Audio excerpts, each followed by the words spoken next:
Shalom, selamat pagi, salam sejahtera bagi saudaraku yang dikasihi Tuhan.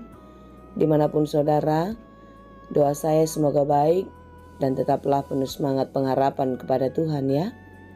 Sebelum kita melanjutkan segala aktivitas, marilah kita meluangkan waktu untuk mendengar dan merenungkan firman Tuhan. Biarlah Roh Kudus menerangi hati dan pikiran kita, sehingga firman Tuhan bekerja dengan leluasa, mengajar, menuntun, dan memberi hikmat kepada kita untuk dapat mengerti dan terus dimampukan melakukan hal-hal baik yang berkenan dengan firman-Nya. Marilah kita berdoa. Segala puji dan syukur kepadamu Tuhan untuk hari yang baru yang Engkau anugerahkan bagi kami.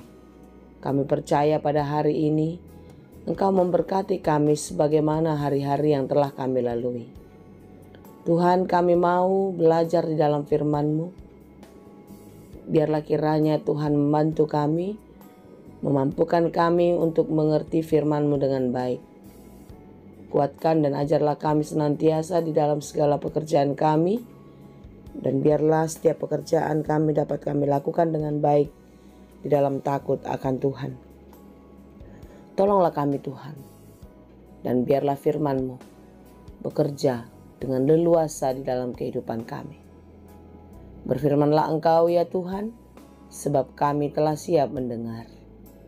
Kasih karunia dan damai sejahtera dari Allah Bapa Tuhan kita, dan dari anaknya Tuhan Yesus Kristus dan Roh Kudus, menyertai saudara sekalian. Amin. Firman Tuhan untuk kita pada hari ini, yang ditetapkan menurut Almanak KKBP, Rabu 6 Desember 2023, tertulis dalam kitab Lukas 11 ayat 28. Dalam bahasa Batak dan bahasa Indonesia demikianlah dikatakan. Alain nina ibadama, martua ma akan na umbege hatani debata, jala na upeopsa. Tetapi ia berkata, yang berbahagia ialah mereka yang mendengarkan firman Allah dan yang memeliharanya.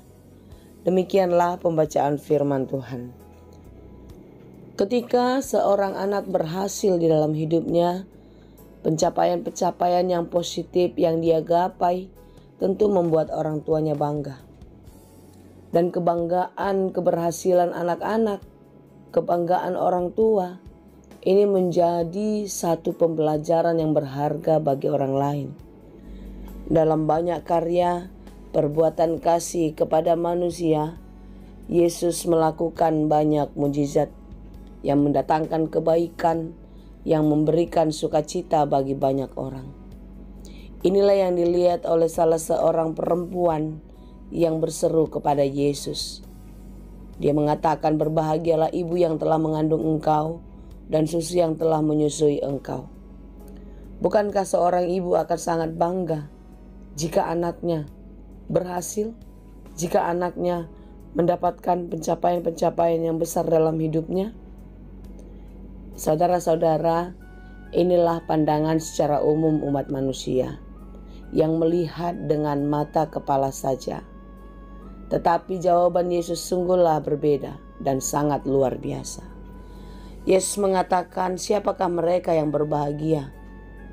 Yang berbahagia ialah mereka yang mendengarkan firman Allah dan memeliharanya. Apa yang mau dimaksud di sini saudara? Bukan soal kepintaran, bukan soal pengalaman, bukan soal kebiasaan-kebiasaan hebat yang dapat dilakukan. Tetapi bagaimana seseorang hidup dan terus mencintai Tuhan di dalam firman-Nya. Mungkin secara ilmu kita tidak pintar. Mungkin secara pengetahuan kita tidak banyak pengalaman. Tetapi apa yang mau dikatakan oleh Yesus, bagaimana kita hidup di dalam firman-Nya, di sanalah kita mendapatkan kebahagiaan. Karena firman Tuhan berkata, orang yang hidup di dalam Tuhan, orang yang hidup melakukan firman-Nya, apa saja yang dia pinta akan menerimanya.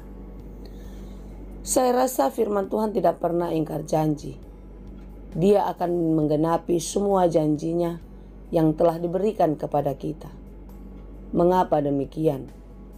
Karena memang firman Tuhanlah yang mengajar kita untuk melakukan banyak hal yang baik. Firman Tuhanlah yang mengingatkan kita untuk tidak pernah bekerja dengan setengah hati.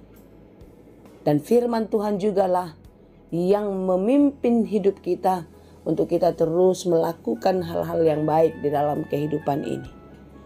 Bukankah ketika seseorang bekerja dengan keras, bekerja dengan sungguh-sungguh di dalam takut akan Tuhan akan berhasil? Pasti akan berhasil. Dia tidak akan putus asa, dia tidak akan mudah kecewa. Tetapi semangat juang, semangat pengharapan terus menyala-nyala karena firman Tuhan terus menjadi kekuatan. Seseorang pasti mengalami kegagalan. Tidak ada yang begitu mudah menjalani kehidupan. Tetapi firman Tuhanlah yang memberi penghiburan. Firman Tuhanlah yang memberikan pengharapan.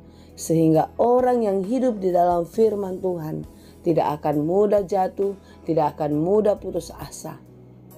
Tetapi firman Tuhanlah yang memberi kekuatan sehingga ia dengan penuh semangat terus bangkit, memperjuangkan cita-cita dan sampai ke tujuan.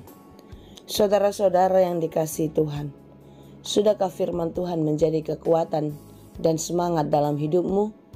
Hari ini kita diberi kekuatan, kita diberi sukacita dan janji yang daripada Tuhan, bahwasanya kita akan berbahagia jika hidup di dalam firman-Nya. Jangan hanya menjadi pendengar saja, tapi teruslah menjadi pelaku firman di dalam hidupmu. Di dalam pekerjaanmu setiap hari, di dalam pergaulanmu, di dalam hari-hari hidupmu, baik di rumah maupun di luar rumah. Biarlah firman Tuhan menjadi kesukaan kita di dalam setiap perjalanan kehidupan kita. Kiranya Tuhan menolong dan memberkati kita senantiasa. Amin. Terima kasih Tuhan untuk firman-Mu. Kami percaya firman-Mu selalu ada dan tidak pernah mengingkari janjinya. Tuhan, berkatilah kami untuk dapat melakukan firman-Mu dengan baik di dalam hidup kami. Sehingga kami boleh menggapai segala sesuatu yang kami harapkan di dalam cinta kasih-Mu saja. Kami percaya Bapa, apa yang telah Engkau janjikan akan Engkau berikan kepada kami. Berkati kami hari ini. Berkatilah segala cita-cita dan harapan kami. Biarlah semuanya berada di dalam kasih-Mu. Terima kasih Tuhan. Hanya di dalam Yesus kami berdoa. Anugerah Tuhan kita Yesus Kristus, kasih karunia Allah Bapa dan persekutuan Roh Kudus, itulah kiranya yang menyertai dan memberkati kamu sekalian. Amin.